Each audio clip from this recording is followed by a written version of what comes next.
Teu nome infalível é, nos reinos vem vão, teu trono acima está. Teu nome imutável é, o inferno não prevalece. Nada irá me impedir, eu te adorarei.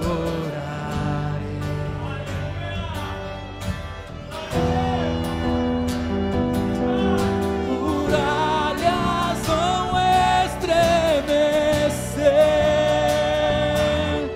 cadeias irão se romper enquanto adoramos.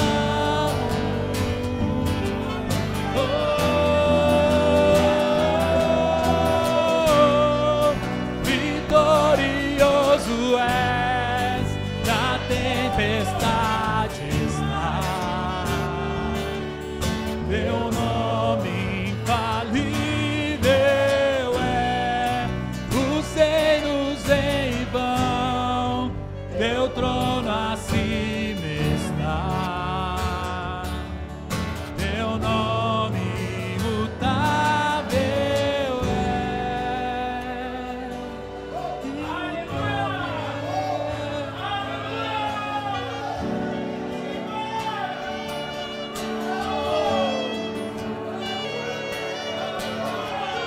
Como um trovão impetuoso, poderoso é, grandioso é, que vem ao céu, nós proclamamos, poderoso és, grandioso és, como um trovão impetuoso, poderoso és, grandioso és, que vem ao céu, nós proclamamos, poderoso és, grandioso és, vitorioso és, na tempestade está. Teu nome infalível é, os reinos em vão, teu trono acima está. Teu nome imutável, como um trovão impetuoso, poderoso és, grandioso és, grande Senhor. Oh, venha o céu, venha teu céu, Senhor. És poderoso, grandioso, como um trovão impetuoso, poderoso és, grandioso és, que vem ao céu, nós proclamamos, poderoso és, grandioso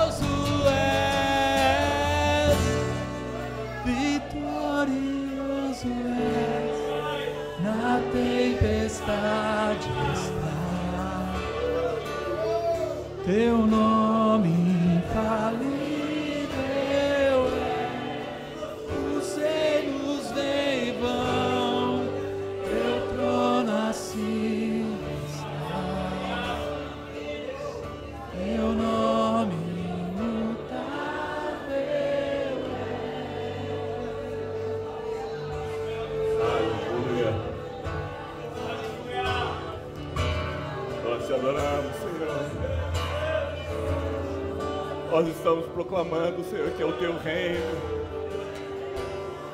Que venha o Teu reino. Que venha o Teu reino sobre as nossas vidas. Venha o Teu reino sobre as nossas casas. Venha o Teu reino sobre essa cidade. Venha o Teu reino sobre o Rio Grande do Sul. Que venha o Teu reino sobre esta nação. Nós desejamos, nós declaramos que Te adoramos e desejamos a Tua presença. Tu és poderoso. Nós desejamos. Nós desejamos. Declare que Ele é poderoso. Como um trovão. Declare a soberania dEle. Poderoso, Ele é poderoso. És, Aleluia. Nome sobre todo nome. Que vem ao céu. Nós proclamamos. Poderoso és, grandioso és, como um trovão. Teu nome é poderoso. Impetuoso, poderoso. Teu nome é poderoso. És grandioso. Os reis se prostram ao Teu nome. Que vem ao céu. Principados e potestades se submetem ao Teu nome. Tu és poderoso, Senhor. Grandioso. Aleluia. Vitorioso és, na tempestade estás. Aleluia. Teu nome infalível é, os reinos em vão, Teu trono acima está. Teu nome imutável é. Aleluia. Ofereça ao Senhor o teu melhor aplauso. Adore a Ele. Palavras de adoração, declare a Ele. Diga o quanto você o ama. Aleluia. Glória a Deus. Muito bom estar aqui com você nessa noite. Eu creio que momentos como esse são momentos que nós no céu lembraremos. Amém? E esses momentos no céu serão ininterruptos. Já para pensar nisso. Você não vai ficar com a batata da perna doendo porque está de pé. Você não vai ficar preocupado com o barulho, com o movimento. Você vai estar com os olhos fixos no Cordeiro. Ele estará diante de você. Que momento especial nos aguarda. Aonde a dor passou, as lágrimas passaram, as preocupações dessa vida passaram, e nós estaremos celebrando o Senhor. Aleluia, glória a Deus. Nossos pequeninos, eles podem estar descendo para o cultinho, amém? Você pode tomar assento. Você que está aqui, hoje nós estamos com um número reduzido de irmãos. Temos alguns irmãos nossos no retiro, outros passeando, e que bom que você pode estar aqui. Nós temos dessa noite uma visita muito especial, o pastor Augusto, sua esposa, lá de Novo Hamburgo, né? E depois no final aqui eu quero chamar eles para conhecer um pouco mais a igreja, para que vocês conheçam eles um pouco mais. São pessoas muito queridas e o Senhor nos tem dado o privilégio de conhecer pessoas assim e amar. É um negócio, crente é coisa de doido, né? A gente bota o olho na pessoa assim, começa a amar ela, né, de uma forma extraordinária. E eles, é um casal assim, Deus nos deu. Que bom que nós podemos estar aqui dedicando esses momentos à palavra, à oração, à comunhão. E não sei se você, certamente você na escola já deve ter, em algum momento lá das aulas de história, ter estudado um pouquinho sobre as pirâmides do Egito, ou outras maravilhas do ser humano que foram construídas e criadas, né? Geralmente imponentes, grandes, extraordinárias, né? E eu usei as pirâmides do Egito porque é um negócio que ultrapassou milênios e estão lá, de pé ainda. E se a gente parar para pensar no propósito daquilo, a gente fica pensando, que desperdício, né? Imagina o cara fazer um negócio daquele que ultrapassa gerações para aquilo ser um mausoléu para ele, ser um túmulo para ele. Mas qual era a mensagem por trás disso? Eu não sei se você já deve ter visto, né, aquelas construções, geralmente os gregos faziam isso, né? Aquelas construções com pilares que você não consegue abraçar, assim, de tão grandes e imponentes. E da mesma forma, quando você vai para as Sagradas Escrituras, você vai encontrar inúmeros homens que no decorrer da história tiveram investidas em fazer coisas, extraordinárias. Você vai encontrar algumas, nós falamos aqui mês passado todo sobre a Babilônia, né? E na Babilônia tem um rei, o Nabucodonosor, que construiu uma grande estátua dele mesmo, né? E você vai encontrar outros tantos fazendo essas construções gigantescas. E a ideia por trás dessas construções gigantescas, geralmente, não é só... Alguns eram um culto a si próprio, no caso de Nabucodonosor, mas grande parte dessas construções é aquela ideia, ou transmitir uma mensagem, de que o que nós estamos fazendo vai ultrapassar o tempo, vai ultrapassar as eras, e isso então vocês podem confiar. Vocês podem confiar, e você vai perceber que algumas construções, elas têm por propósito exatamente isso: transmitir a quem vê e a quem chega naquele lugar confiança de que aquilo ali é tão grande, é tão imponente, que não é qualquer coisa que derruba aquilo. E não é diferente nas Sagradas Escrituras, e eu queria convidar você para a gente dedicar alguns minutos nessa noite. Em Mateus capítulo 24, nós temos lá o que é conhecido, né, pelos crentes, como a gente costuma dizer, né, é conhecido como o sermão escatológico de Jesus, ou um sermão profético. O que ele quer dizer? O que eu quero dizer como um sermão profético?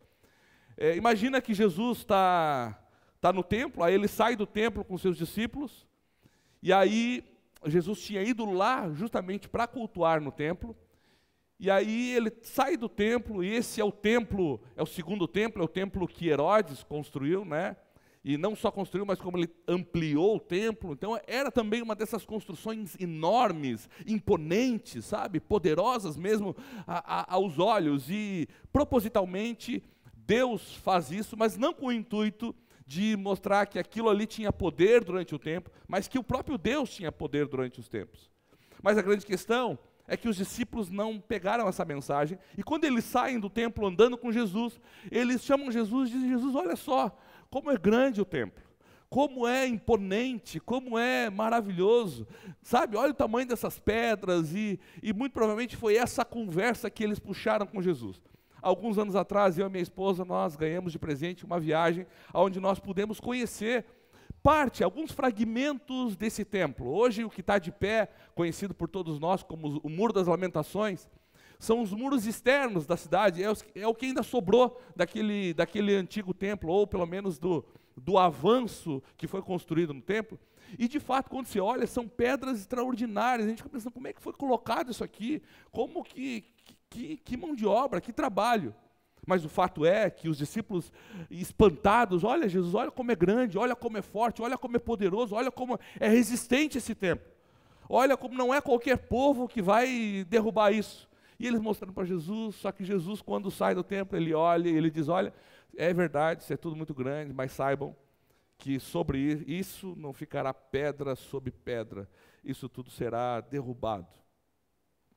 E aí nesse momento os discípulos ficam meio quietos, mas passa um pouquinho e eles chamam Jesus, mas como assim, Jesus? Porque esse templo, provavelmente a conversa foi essa, esse templo, ele transmite para nós uma confiança. Ele está dizendo para nós que, olha, construímos algo resistente, e melhor ainda, construímos algo resistente orientados por Deus, então não cai. Aí Jesus chama eles mais adiante, eles sobem no Monte das Oliveiras, Jesus senta com eles, e ali Jesus começa esse sermão escatológico. E eu quero ler para você, você não precisa, se você quiser abrir, abra, né? Está lá, Mateus capítulo 24, nós vamos ler do verso 1 até o verso 13, tá bom? E aí Jesus começa a falar acerca do que viria. Porque a pergunta deles é, não tem, como é que isso aqui vai derrubar? E aí Jesus, então tá, eu vou dizer para vocês como é que é. E aí Jesus começa a falar acerca do que viria. Jesus saiu do templo enquanto caminhava com seus discípulos, aproximaram-se dele para lhe mostrar as construções do templo. Vocês estão vendo tudo isso? Perguntou ele. Eu lhes garanto que não ficará aqui pedra sobre pedra, senão serão todas derrubadas. Tendo Jesus se assentado no Monte das Oliveiras, os discípulos dirigiram-se a ele em particular e disseram, diz-nos quando acontecerão estas coisas. Qual será o sinal da tua vinda e dos fins dos tempos? Jesus respondeu, cuidado, que ninguém os engane, pois muitos virão em meu nome, dizendo, eu sou o Cristo, e enganarão muitos. Vocês ouvirão falar de guerras, rumores de guerras, mas não tenham medo. É necessário que tais coisas aconteçam, mas ainda não é o fim. Nação se levantará contra a nação, reino contra reino. Haverá fomes, terremotos em vários lugares. Tudo isso será o início das dores. Então, eles os entregarão para serem perseguidos e condenados à morte. E vocês serão odiados por todas as nações por minha causa. Naquele tempo, muitos ficarão escandalizados, trairão e odiarão uns aos outros. E numerosos falsos profetas surgirão e enganarão a muitos. Devido ao aumento da maldade, o amor de muitos esfriará. Mas aquele que perseverar até o fim será salvo. Feche teus olhos, vamos orar. Senhor, essa é a tua palavra que é poderosa, viva, eficaz. Ela é capaz de penetrar, Senhor, ao mais profundo do nosso ser e discernir as motivações e as intenções do nosso coração. E é o que nós pedimos nessa noite, em nome de Jesus Cristo. Que o nosso coração seja sondado pelo teu Espírito Santo.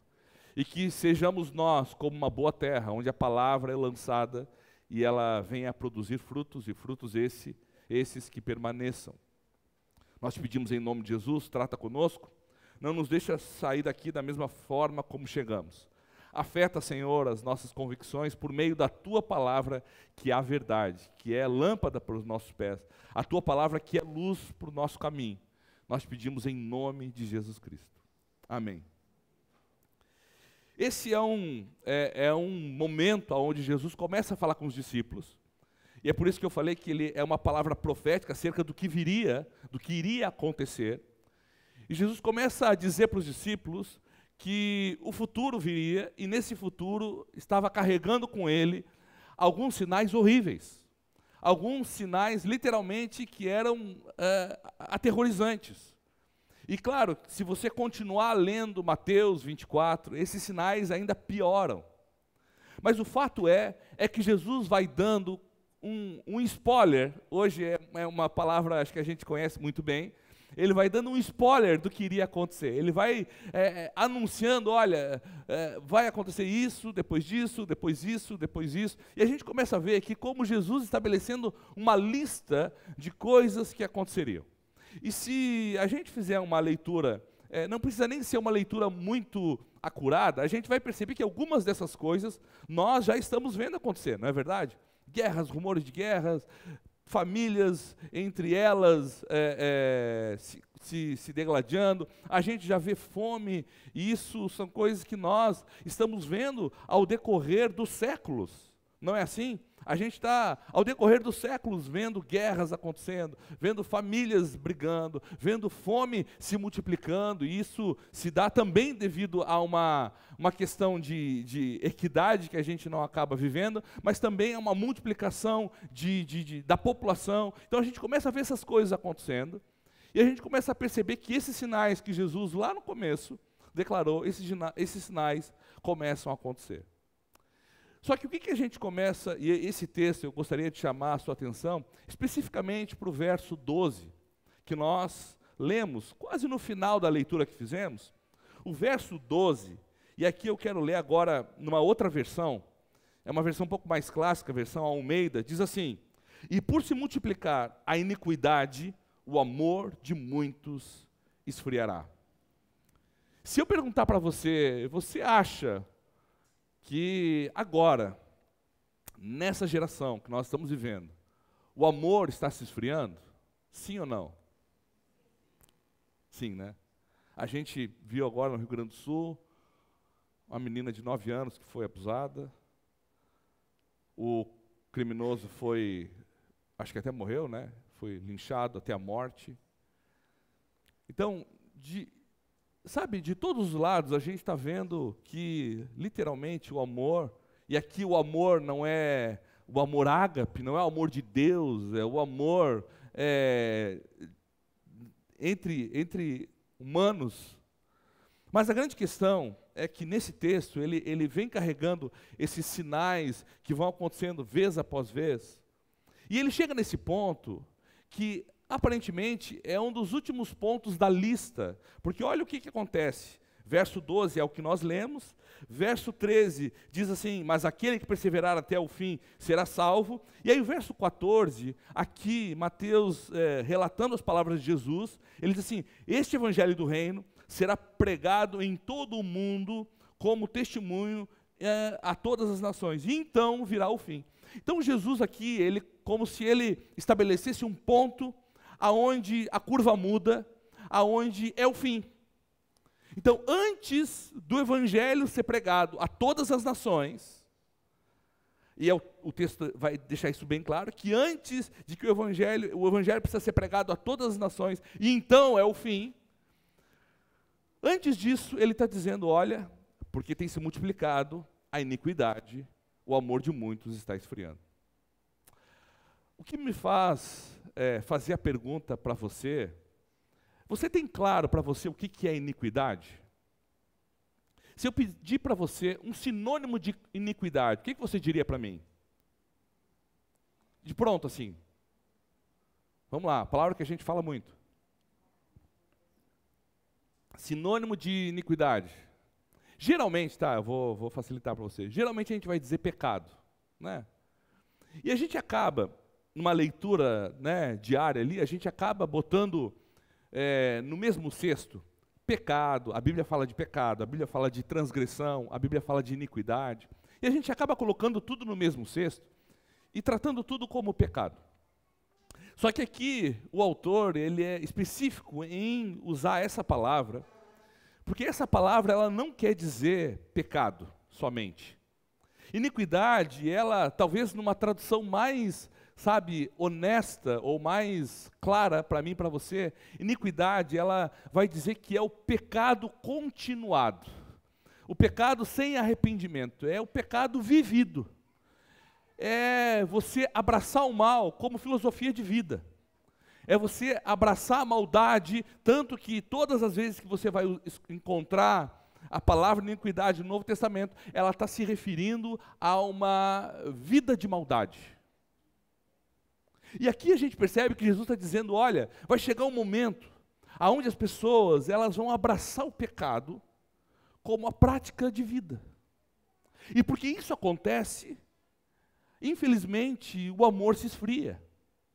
Porque as pessoas vão abraçar a maldade como uma prática de vida e como uma escolha, pelo menos, coerente com a grande comunidade, as pessoas vão acabar escolhendo isso como a prática de todos, então eu faço, o amor vai se esfriando. A grande questão, o que a gente aprende aqui, é que à medida que esse abraço na iniquidade aumenta, o amor diminui. E o grande questão, e é por isso que eu trouxe uma outra versão aqui, junto da NVI, é que o texto diz que por se multiplicar a iniquidade, o amor de muitos esfriará. Não está falando assim de um aqui e outro acolá, mas está dizendo que muitos vão viver esse esfriamento.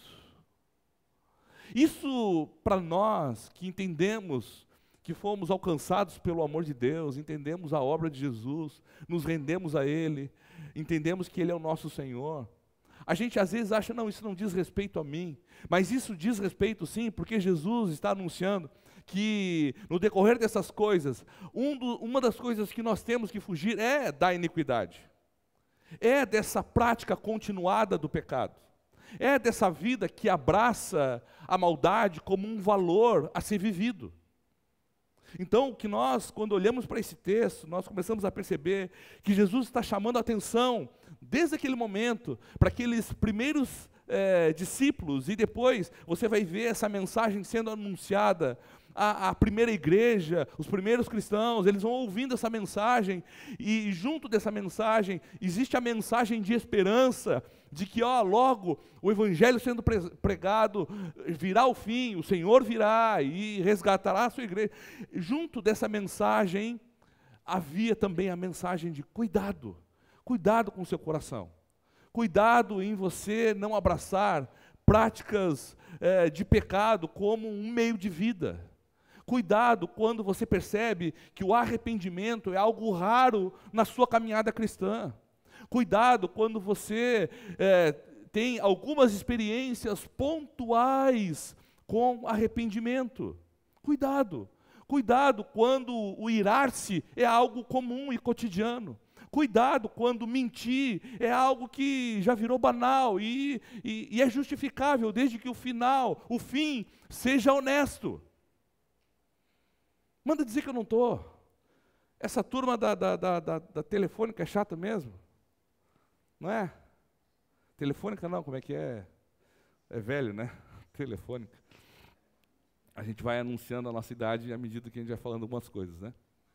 Então, às vezes essas pequenas práticas que vão, sabe, nos colocando abraçados com uma forma cotidiana de ser conivente com a maldade. E a grande questão é que Jesus está dizendo que essa prática, ela produz um esfriamento. Agora, quando o amor esfria, ele não esfria só para com a congregação, ele não esfria só para com o meu próximo, mas ele esfria para com Deus. A gente começa a ver, e isso é algo que a gente ouve de forma corriqueira, as pessoas cada vez mais, eu não tenho mais prazer na leitura bíblica, eu não tenho mais prazer na oração, eu não tenho mais prazer no cultuar, eu só cultuo desde que o culto seja muito atrativo, e a gente começa a tentar trazer elementos para o culto, para deixar as pessoas, capturadas por isso. E hoje, a verdade é que muitos e muitos dos nossos cultos, eles estão cheios de elementos atracionais, porque o culto pelo culto já não atrai as pessoas. Porque de fato, o fato é que nós estamos caminhando para o fim, e o amor de muitos tem se esfriado, vez após vez. É dramático falar sobre isso, mas é a realidade. Agora, enquanto nós estamos ouvindo sobre isso, é porque as portas da graça ainda estão abertas. Enquanto nós estamos ouvindo sobre isso, é porque há esperança para mim e para você, de nós olharmos para a nossa caminhada, para nós olharmos o quanto o nosso coração ainda está aquecido quando nós ouvimos acerca da salvação, o quanto o nosso coração ainda está aquecido enquanto nós olhamos ainda para a igreja, o quanto o nosso coração ainda está aquecido, o quanto nós olhamos para a missão de Deus. Então hoje eu e você ainda podemos ter a condição de mudar a nossa caminhada e a nossa jornada. Quando você ouve acerca da sua missão, acerca daquilo que Deus chamou você para fazer. Como fica o teu coração? A grande questão é que, muito provavelmente, o que Jesus estava dizendo aqui é que haveriam dias que as pessoas seriam indiferentes ao propósito delas. Elas seriam indiferentes se elas vão viver a vida para Deus, se elas vão viver a vida para si mesmos. Eu não sei, mas eu tenho certeza que você sabe disso. Você não está aqui à toa. Você não foi salvo à toa. Porque no verso 14 diz que o fim virá quando o Evangelho for anunciado a todos os povos. Amém? Isso é um marcador do fim dos tempos, é um marcador da volta de Cristo, é um marcador onde todas as coisas vão ser restauradas de fato. Agora, para que a mensagem do Evangelho seja anunciada, Deus, na sua infinita sabedoria, Ele escolheu você, Ele escolheu a mim, Ele nos escolheu como uma igreja que carrega a missão dEle. Você está entendendo? Você está entendendo que você ainda informe, lá no ventre da sua mãe, Deus já contemplava você. E a você dava um propósito de anunciá-lo às nações. O fato é que quando o nosso amor esfria, isso se torna opcional. Essa missão, sabe, é você, imagina, o cara que se dedicou a construir esse microfone, e provavelmente se dedicou a construir esse microfone com um propósito único e específico, para que ele amplifique a voz de alguém. Aí você usar esse microfone como, de repente, um peso para a caixa, um ajuste para a caixa, ou você usar esse microfone, de repente, como um abridor de garrafa, ou como alguma outra coisa qualquer. Ele não vai cumprir com forma excelente o propósito para o qual ele foi criado. A verdade é que a gente fica todo o tempo achando que o nosso propósito é o que fazemos. Nosso propósito é a nossa profissão, é a nossa, a nossa formação. Quando na verdade a gente percebe que Deus nos chama de forma irresistível para anunciarmos a Ele e revelarmos Ele. Agora, a iniquidade, uma prática, sabe, ininterrupta do pecado, vai nos esfriando. Como está o seu coração hoje? Quando eu digo para você, você tem uma missão dada por Deus e que Ele garante que você vai cumprir na força dEle, como fica o seu coração? Se o seu coração fica indiferente a isso, deixa eu dar uma notícia, muito provavelmente você começou a trilhar algum caminho de esfriamento. Se o seu coração fica indiferente quando você ouve a seguinte estatística, você sabia que 40% do mundo ainda não ouviu acerca do Evangelho? Você sabia que 40% do mundo sequer sabe acerca de salvação? Como fica o seu coração a respeito desses dados? Você sabia que você mora no estado menos evangelizado do Brasil? Você sabia que o Rio Grande do Sul é o estado que o Evangelho tem maior dificuldade de penetrar? Como fica o seu coração acerca disso?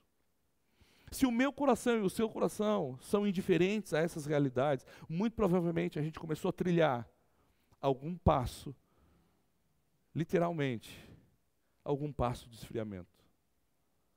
Agora deixa eu chamar você para lutar contra isso.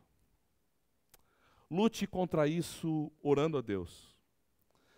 Eu não quero simplesmente apontar para você fazer um diagnóstico o que gera o esfriamento, porque o que gera esfriamento, a palavra diz aqui, que é esse apego à iniquidade. E de novo, o pecado, nós vamos lá, pedimos perdão, João diz isso, ele é fiel e justo e nos perdoa. Mas a iniquidade, ela é um pouco mais abrangente na nossa vida. Ela exige de nós arrependimento, ela exige de nós mudança de postura, e ela exige de nós um comprometimento de vida. Um comprometimento contra aquela prática. Talvez você é alguém que foi criado numa cultura onde pequenas mentiras não tem problema. Eu fui criado nessa cultura. Eu fui criado numa cultura onde você mandar dizer que não tá, não tem problema. Aonde você contar pequenas mentiras que justificam, mas que no final não é matar nem roubar, sabe? Na minha cultura familiar, com exceção do meu avô, na minha cultura familiar isso era muito comum. E talvez, em certa medida, o seja até hoje. E aí a luta é muito maior com isso. Porque às vezes, a minha esposa ligar e dizer, você já está vindo, quando eu ainda não saí do lugar e eu disser, já estou indo, é muito mais fácil. E é na minha cultura do que eu dizer, não, ainda não saí daqui. E talvez ainda vou levar mais 10 minutos. E aí do outro lado ela vai dizer, mas você tinha dito que chegaria aqui tal hora. E aí eu vou ter que dizer, é verdade, eu tinha dito. Mas a gente prefere fugir da humilhação, fugir da vergonha. Naturalmente, às vezes a nossa cultura, ela vai nos amarrando numa prática continuada do pecado, que aparentemente é inocente. Agora, essa prática continuada chama-se iniquidade. É uma prática do mal, todo dia. Eu tenho um amigo, hoje ele é um pastor, numa das nossas igrejas, que quando ele converteu, e essa é uma história muito interessante, quando ele converteu, ele trabalhava numa banquinha que vendia salgados na cidade de Rio Grande. E aí, aqueles salgados, eles eram, geralmente a gente chama de salgado dormido, né? Ele é feito num dia, às vezes dorme ali o que não foi vendido, no outro dia vende, né? Aquela história que acontece, não aqui, mas acontece em outros lugares. E aí ele converteu. E aí um dia ele ouviu, cara, para você ser um verdadeiro cristão, você precisa lutar contra a mentira, você não pode mentir mais. Aí ele foi trabalhar, e ele trabalhava, ele e os 2 chefes dele, trabalhavam junto com ele. E aí alguém chegou, e ele, primeira coisa, bom dia, e essa empada de hoje? E ele, agora, escolho por quem? E aí ele, não, é de ontem. E aí a pessoa, e é de frango? É, mais molho do que frango. Aí a pessoa olhou para ele e disse, olha, porque tu foi sincero, eu vou levar 2. Naquele momento, ele, numa atitude singela, ele aprendeu que valia a pena contar a verdade. Porque senão ele iria perpetuar na vida dele pequenas mentiras, mas que vão construindo e vão esfriando, vão construindo uma frieza no seu coração. Sabe, eu tenho certeza que você já conheceu pessoas que esfriaram de vez, o que a gente costuma chamar de apostataram da fé. Já conheceu alguém assim? Eu tenho certeza que você já conheceu gente assim. Essa pessoa não veio bem e caiu. Essa pessoa não era aquela pessoa, uau, sapatinho de fogo, estava em tudo que é culto, orando, lia a Bíblia, orava, falava de Jesus, visitava. Não era esse tipo de pessoa. Muito provavelmente, essa é uma pessoa que veio esfriando, tempo depois do tempo, abraçando a iniquidade, abraçando uma prática continuada de pecado, até o momento onde o coração dela se esfriou de vez. E aí Deus já não faz mais sentido. Andar com Deus já não faz mais sentido. Cumprir o propósito de Deus, muito menos. Gastar a sua vida em prol de anunciar Jesus para pessoas que eu nem conheço e talvez algumas que nem querem me ouvir, não faz sentido. Eu me importar com quem está indo para o inferno não faz mais sentido. Mas porque essa prática da iniquidade foi gerando essa frieza.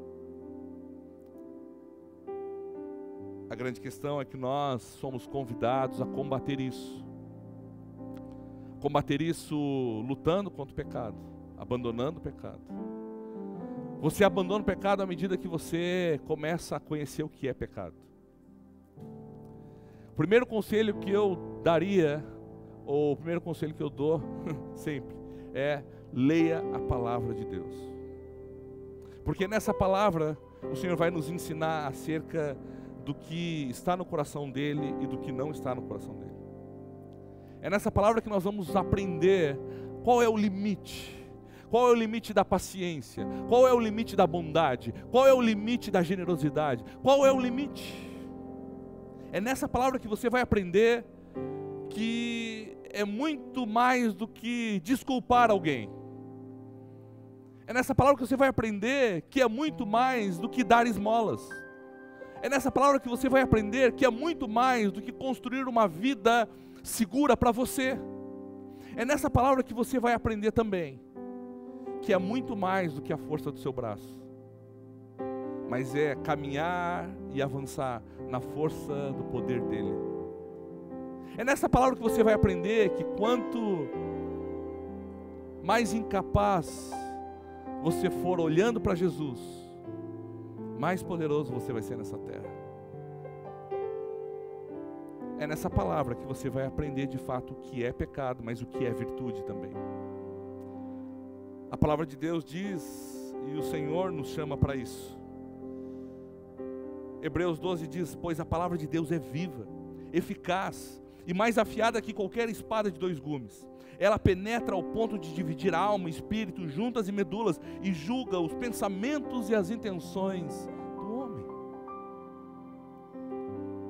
Às vezes a gente fica pedindo para os outros: o que tu acha? Tu acha que o que eu estou fazendo é legal ou não é? A gente vive pela aprovação e pelo julgamento dos outros muitas vezes, né? Mas o texto está dizendo, de Hebreus está dizendo que a palavra de Deus, essa palavra, ela pode produzir em você um julgamento afinado, justo, correto, porque ela, pelo Espírito de Deus, ela é capaz de dividir e ela é capaz de fazer você perceber e sondar e entender a motivação dos teus pensamentos, das tuas ações.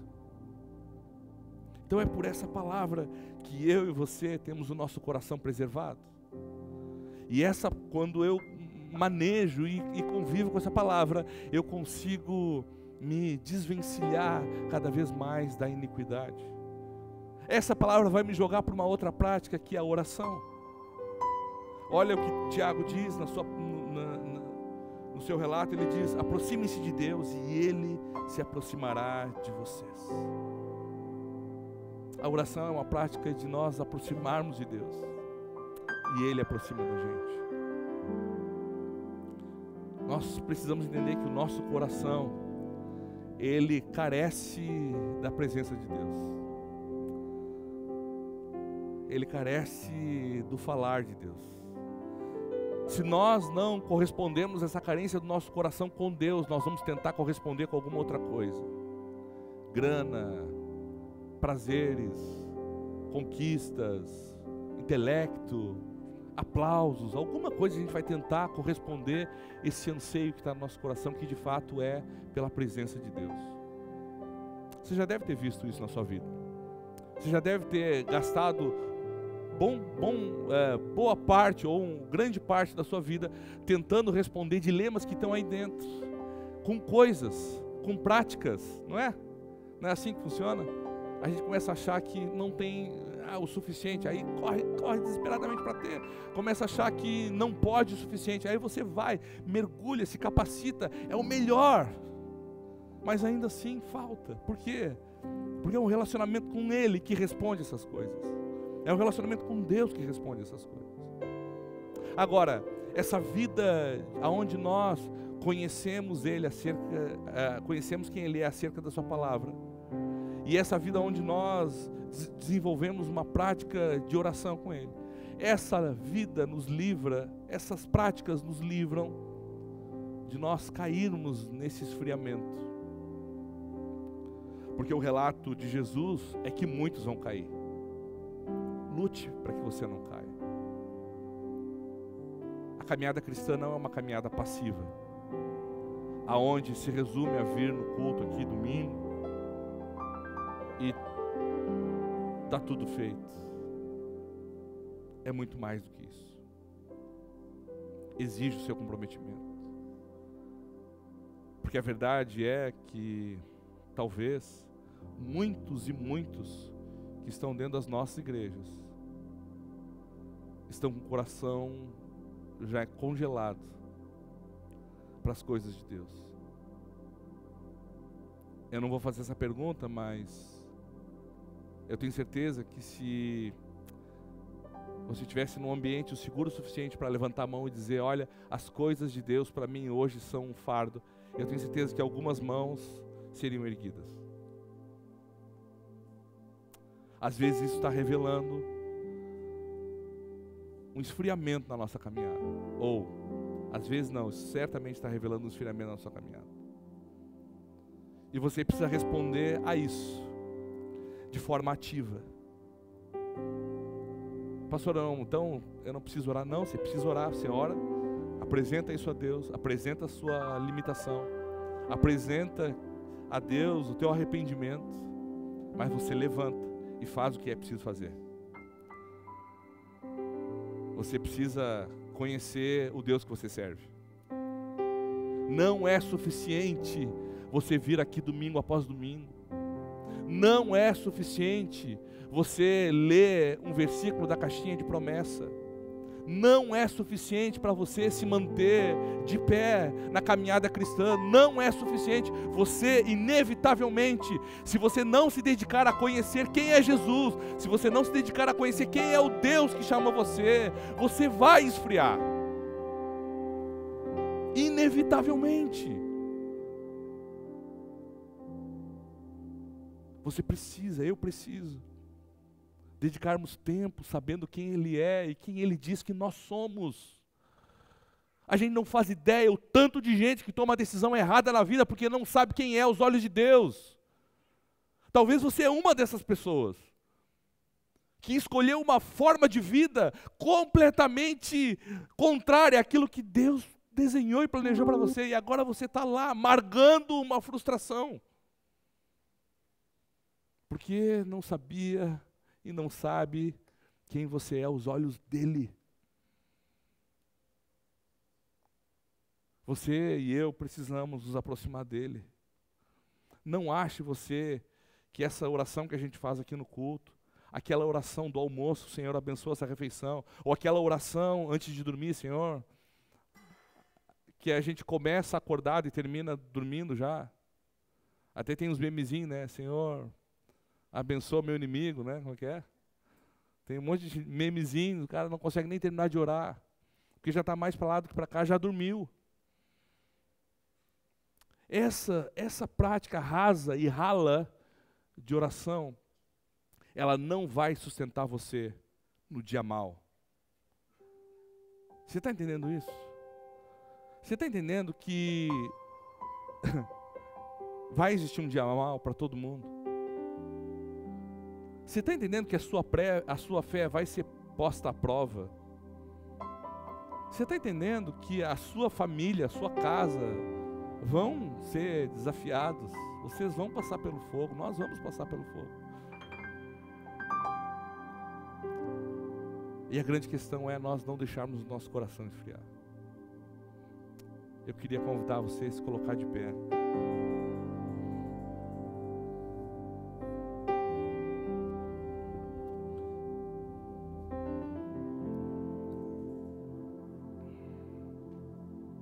Eu apresentei pelo menos 2 práticas que você e eu precisamos fazer, que é de dedicação à palavra de Deus, dedicação à oração. Mas eu quero convidar você a uma terceira prática, que é o envolvimento com a igreja de Jesus. A Bíblia diz que a igreja de Jesus é a coluna e baluarte da verdade. Deus escolheu esse grupo de pessoas, que não é só aqui, mas é uma igreja que se encontra e se espalha pelo mundo inteiro. Esse grupo de pessoas para revelar a sua graça, o seu amor. Você sabia disso? Você sabia que esse monte de pecador que está à sua volta, inclusive esse que vos fala, pecadores que estão cada dia lutando contra essa natureza do pecado, porque foram libertos pelo sangue de Jesus, e agora podem dizer não para o pecado. Esses pecadores estão ajudando a outros pecadores. E a verdade é, irmãos, que nós precisamos entender que Deus vai usar, inevitavelmente vai usar esse grupo de homens e mulheres imperfeitos para revelar sua bondade, sua misericórdia. Deus poderia fazer isso por meio de anjos, poderia fazer isso por meio de sinais nos céus, e esses sinais nos céus, esses anjos, eles virão. Só que quando eles vierem, e nós não tivermos percebido os meios de graça que Ele está manifestando agora, vai ser tarde demais. Porque a Bíblia fala que lá no final, nós veremos sinais inquestionáveis. Agora, eu e você, ainda precisamos um do outro. Agora eu e você ainda precisamos entender que o Senhor vai usar essas pessoas como meios de graça para revelar sua bondade, sua misericórdia, para nos confrontar. Como de repente hoje Ele está usando o que eu estou falando para dizer para você: cuidado para você não esfriar, cuidado porque você está se afastando de algumas práticas, cuidado porque você tem abraçado uma vida de pecado, continuado como se fosse normal, cuidado. São meios de graça que Deus usa. Então nessa noite eu queria encorajar você e chamar você à atenção. Atenção para com a tua vida. Não, sabe, de fato, não se permita ter uma vida árida aos pés da fonte. Sabe, às vezes a gente está vivendo uma sequidão a um passo da fonte, que é o Senhor. Às vezes a gente está vivendo uma vida de frustração e tristeza aos pés do Senhor, que nos garante alegria plena. Sabe, Deus nos chama hoje para um relacionamento mais íntimo e sincero com Ele. É com você que o Senhor está falando. É com você que percebe que o seu coração não arde mais pelos sonhos de Deus para você. É para você que percebe que as promessas contidas na palavra de Deus já não são tão importantes quanto a promoção do trabalho, quanto a conta cheia. É com você que Deus está falando essa noite. Porque o amor de muitos ia esfriar. Oremos para que não seja o nosso coração sendo alcançado por essa frieza. Em nome de Jesus.